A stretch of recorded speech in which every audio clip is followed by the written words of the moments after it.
Right, well, all credit to Reading Interfaith for picking up a theme that the entire Church of England and the British press succeeded in ignoring a few weeks ago. You remember they had their General Synod in London, and if you remember what happened, all the headlines were on two things. Number one, gay marriages, which of course is very important for those concerned, but only affects a minority of individuals. And the other headline was, if you recall, women bishops, which is highly significant for the church, but frankly is often seen by those outside the church as just an internal matter and irrelevant to wider society. Whereas our subject tonight, faith schools, got no comment at all, and yet affects hundreds of thousands of school children, not to mention an even wider circle of parents and families, in fact vast swathes of the population at large, and will have a direct influence, faith schools, will have a direct influence on the way Britain in the 2020s and 2030s looks and behaves. So let me put my cards on the table. As the chair has said, yes, I'm from Maidenhead. I'm the rabbi of the synagogue, but I also have another position, which is the chair of the Accord Coalition, and there's some leaflets here about it which you're willing to take afterwards, which is an organisation that encompasses both religious and non-religious groups, such as the British Humanist Association, who differ in many, many ways, but who are united in their concern over the way faith schools currently operate, both because of their impact on the children who attend them and because of their effect on society at large. And by the way, just bear in mind, I am a rabbi. In other words, I'm not an atheist out to debunk God, nor am I sort of Dawkins in disguise out to destroy religious structures. On the contrary, I value faith, both my own as a rabbi and also that of others. And actually, I have to pay credit to the church here, because in this country it goes back centuries and in pioneering an educational system which we now sort of got today. And I'm very happy to praise some of the current faith schools. And in fact, when I give this talk, I often single out Leighton Park, funnily enough, as one of the models of inclusivity. But my main thrust is not about this or that particular school, but the principle behind faith schools as they operate today, what sort of society we want, and therefore what sort of schools are going to serve those goals. So let me highlight two key problems.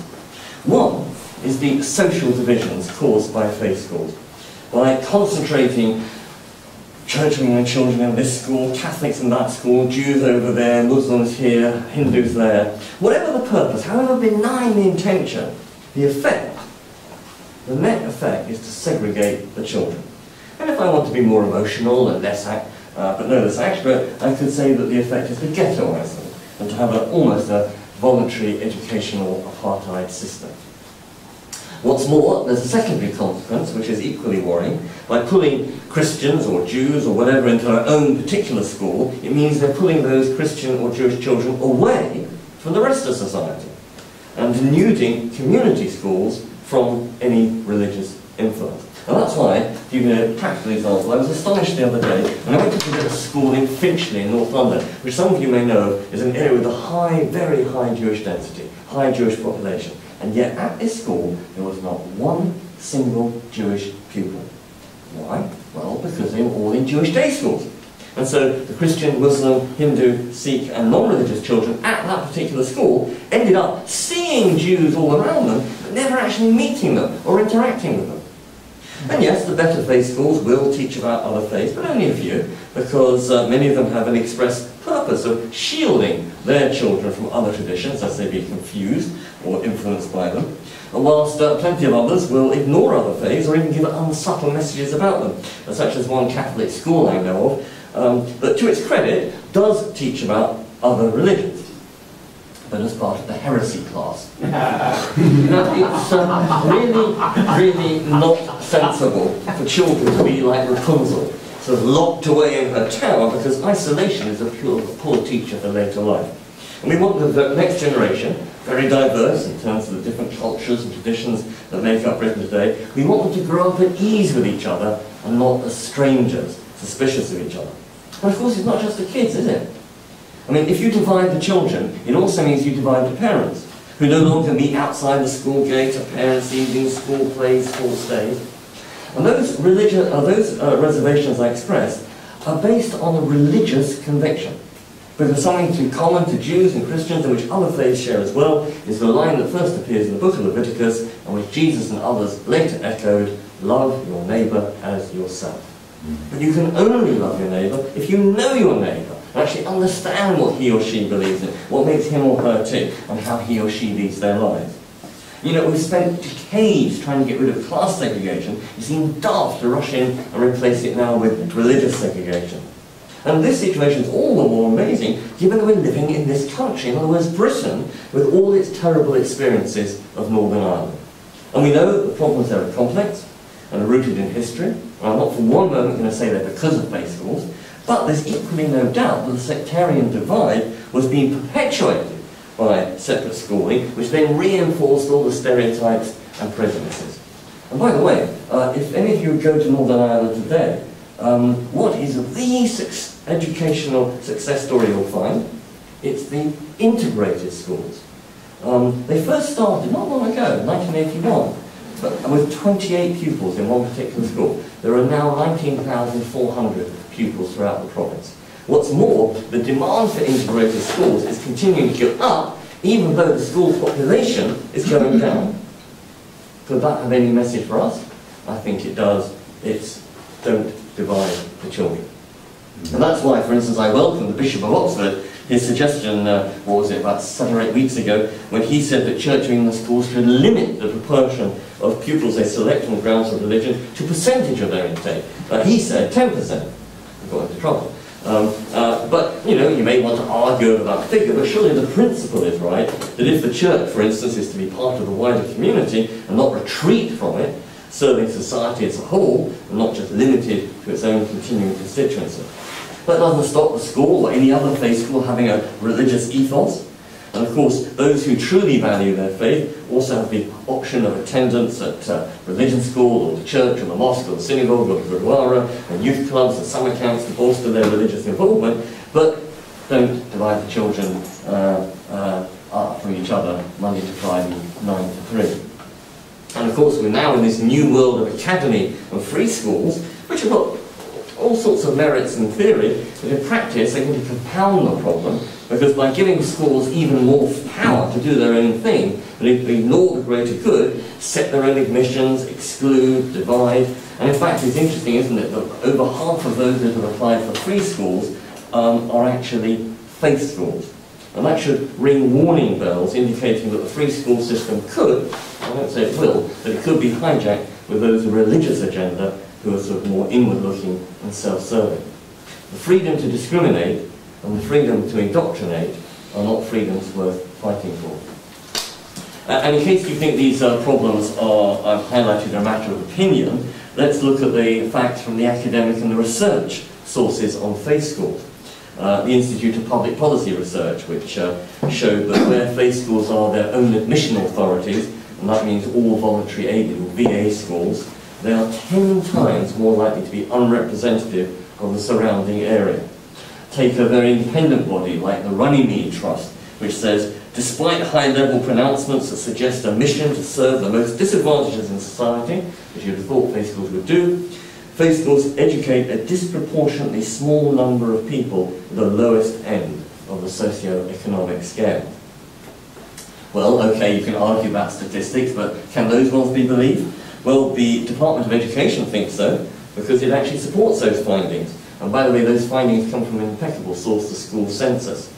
And the gap, as you may, if any of you read The Guardian, you'll see that they did a survey of every single faith school, and that faith schools actually tend to take a lower percentage of people on free school meals. In other words, it's serving the poorer elements of society less. You'd have thought faith schools would be reaching out to the poor. In fact, they are serving less, and also they're serving less those on special educational needs.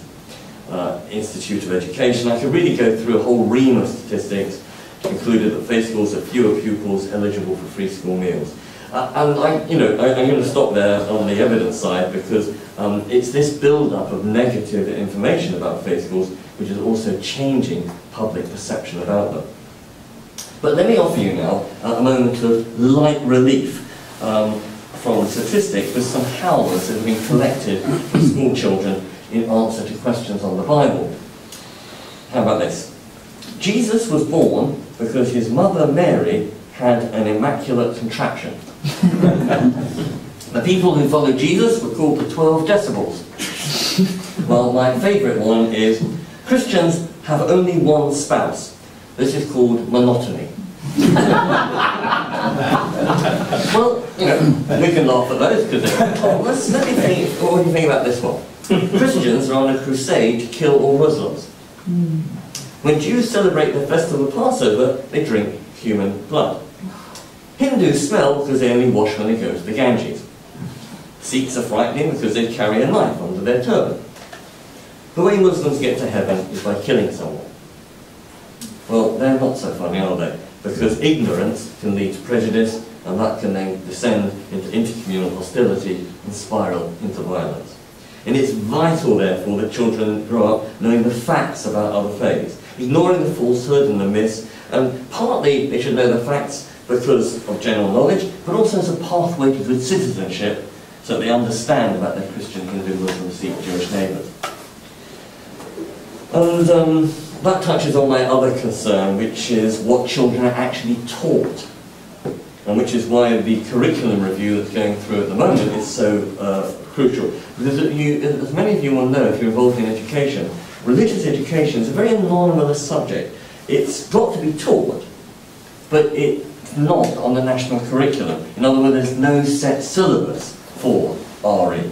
And yes, there are national guidelines which are worked out by each authority, but that means that RE can differ from county to county. Plus, those national guidelines are only guidelines. They're voluntary. They don't apply to most faith schools. In other words, most VA schools, nor the new academies and free schools, which can completely disregard them and teach their own faith, be it just Catholicism or just Judaism or just Islam or whatever. Now, do we actually want children to go to the school to look in the mirror and for them to end up with a monochrome view of society? That's why I think it's so important to have a curriculum that's broad and inclusive at all schools, including faith schools, and do the real job of education, which is broadening minds and explaining why differences can be interesting and enriching rather than threatening. So by all means let faith schools, if they so wish, teach one particular faith, or more on one particular faith, but only after all pupils have had a grounding in peoples of all faiths and those of none. And such breadth is vital, partly out of general knowledge, but also as a way of preparing children for a multi-faith society. You probably know also that RE has had a big hit recently because it's not part of the EBAC, the English Baccalaureate, and therefore because it's not part of the EBAC, a lot of teachers and schools are dropping it because they want to concentrate on giving EBAC grades. We know that the number of RE teachers has fallen in the last year, and we know that actual tuition time for RE has already fallen 10% in the last 12 months alone, and that's not healthy. And on top of all this, faith schools can not only control their own curriculum, not only edit pupil admissions, but they can also discriminate against teachers and make employment dependent not on a teacher's ability, but on their religion. Now, can you imagine the uproar if this happened anywhere else in society? You know, what would we do if there was a rule that said no Catholics in the Air Force, no Jews permitted to be social workers, no Muslims to work in hospital wards? It's unthinkable. It's ridiculous. And yet in school, that legal discrimination is permitted. You know, a Catholic school can turn away a French teacher because he's agnostic. Or a Jewish school can ban a Christian who applies to teach maths. That doesn't sort of affect his educational standards, it just limits the social gaze of the children. So let me end by saying that despite being a rabbi, and despite being very keen to pass my religious heritage on to my children, I didn't send them to a local Jewish school, but to a community school, because I reckoned it was very important for my children to sit next to a Christian in class, to play football in the break with a Muslim, to do homework with a Hindu and to walk home with an atheist. And for my children to get to know them, and them to get to know my children, and not be isolated from each other. So let's say yes to faith, but no to discrimination in faith schools, be it in terms of the pupils they admit, or the restrictive curriculum that some of them are allowed to set. And let's work together for schools that are inclusive and tolerant, because we want to produce a society that's inclusive and tolerant.